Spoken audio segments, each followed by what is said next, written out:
Universal ආම් rest එක මම මේක ඕඩර් කරේ මගේ මේ පැන්ඩ ක්‍රොස් එකට.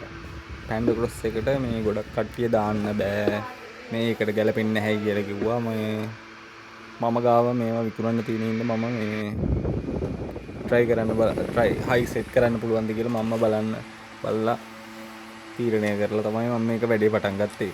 YouTube එකේ බැලුවා මේ සෙට් කරන ඒවා නම් තිබුණේ නැහැ. ඒකින්ද මට තමයි මේ සෙට් කරන විදියක් හොයාගන්න උනේ. මේක මේ ආම් රෙස්ට් එක නම් හැබැයි ක්වොලිටි හොඳට තියෙනවා. එතෙන්ට සෙට් වෙනවද කියලා බලන එක තමයි මට ලොකුම ප්‍රශ්නේ තිබුණේ. මේකේ ෆැසිලිටිස් එහෙම තියෙනවා හොඳට. ලාච්චු ගෑම ශක්තිමත් බවක් තියෙනවා හොඳට. අර යට ප්ලාස්ටික් එක නම් පොඩ්ඩක් ශක්තිමත් බවෙන් අඩුයි. උඩ ටික නම් හොඳයි. ලාච්චු එහෙම තියෙනවා හොඳට.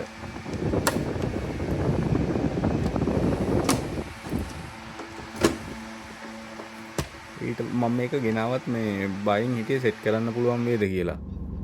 මේ මෙතන තියෙනවා මේ ඔය හෑන්ඩ් බ්‍රේක් එක අදින එකේ මේ ඒක ගලවන්න තියෙන්නේ පැන්ඩ ක්‍රොස් ඔටෝ එකක් මට තියෙන්නේ. මේ පැන්ඩ ක්‍රොස් ඔටෝ එකේ ඕක ගලවන්න තියෙන්නේ. ඔතන තියෙනවා පොඩි අර රෙක්ස් ටිකක් පියන් කෑල්ලක් වගේ. ඒක ගලවුවට පස්සේ ටෙස්ටර් එකකින් මේ ඔතන ඇන දෙක තියෙනවා. ඒ ඇන දෙක ගැලවුවට පස්සේ ඔහොම මේ ඔය කෑල්ල ගලවලා ගන්න පුළුවන් අතට. ඒත් මට තිබිච්ච ලොකුම ප්‍රශ්නේ මේ ඕක ඔතෙන්ට මම ෂීට් දෙකම පිටිපස්සට කරලා ඔය මේ ඕක දාලා මේ ඔය විදියට හයි කරා මුලින් ඇන දෙකක් දාලා. ඊට පස්සේ ඇන දෙක දාලා හෑන්ඩ් බ්‍රේක් එක තියෙන තැනට සෙට් කරාට පස්සේ මේ ෂීට් දෙක ඉස්සරහට ගන්න බෑ. ඔය උතන පළල් වෙලා තියෙනවනේ.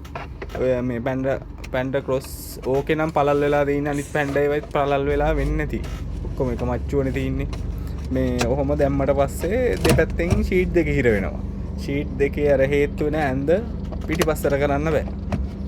මේ ඇල කරන්න බෑ. ඒ ඇල කරන කෑල්ල හිර වෙනවා. ඊට පස්සේ මම එහෙම සෙට් කරලා බැලුවා හරියන්නේ නැහැ. අනිත් එක පාතින් තියෙන්නේ. ඊට පස්සේ මම කල්පනා කරලා එක විදි වලට කල්පනා කරා. ඔය විදිය දැන් ඔය මම සෙට් කරලා මේ හයි කරලා බලන්න හදන්නේ. ඔය ඔතන ෂීට් දෙකම පිටිපස්සට කරලා තින්නේ. පිටිපස්සට කරලා තියෙන කොට නම් අවුලක් නැහැ. ඒත් ඕක සෙට් කරාම මේ ආම් රෙස්ට් එක සෙට් කරාට පස්සේ ආම් රෙස්ට් එක පල්ලෙහායින් තියෙන්නේ. අත තියන්න මදි. ආම් රෙස්ට් එකේ තියෙනට වඩා ලේසි කකුල උඩින්ම මේ තියන් යන එක. ඕක මම මුලින්ම පාර ඔය දැන් තාම සෙට් කරන ගමන් ඉන්නේ. මෙහෙම නම් සෙට් කරලා වැඩක් නැහැ. මේ මම එකපාරක් සෙට් කරා. මම මුල් පාර try කරලා බැලුවා. හරියන්නේ නැහැ.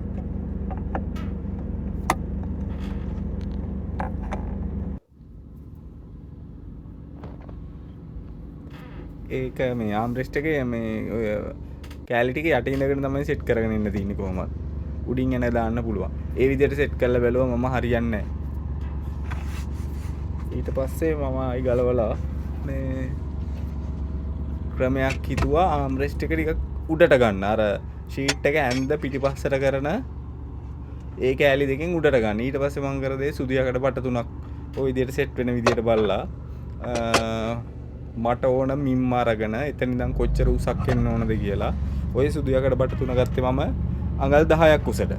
අඟල් 10ක් උසට අරගෙන සුදු යකඩ බටේ ඇතුළට මේ නට් තුනක් පෑස්සුවා. ඒ සුදු යකඩ පාස්සන තැනකින්ම තමයි පාස්ස ගත්තේ. ඊට පස්සේ ඔය වගේ ස්පේස් එකක් තියෙනවා. ඊට පස්සේ ওই විදිහට මේ හයි කරගත්ත මුලින් උඩට අරගෙන මට ඕනේ ආම් රෙස්ට් එක අර විදිහට හයි කරාම පල්ලෙහායින් තියෙන්නේ. අත කකුල උඩින් තියාගන්න හැකි ආම් රෙස්ට් එකක් වැඩක් නැහැ.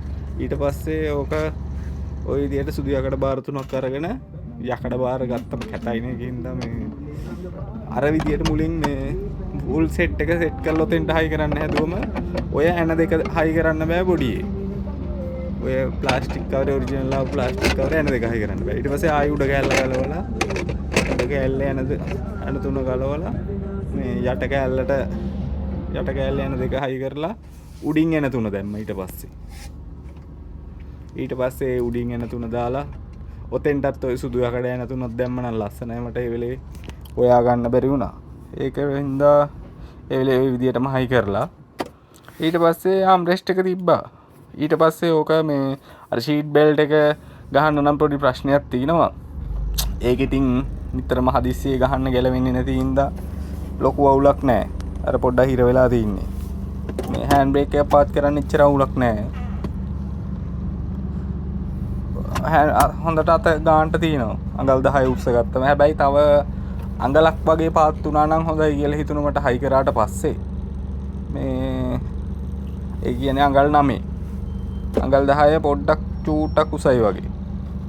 ගාන්ට ගැලපෙන්න ගාන්ට එතකොට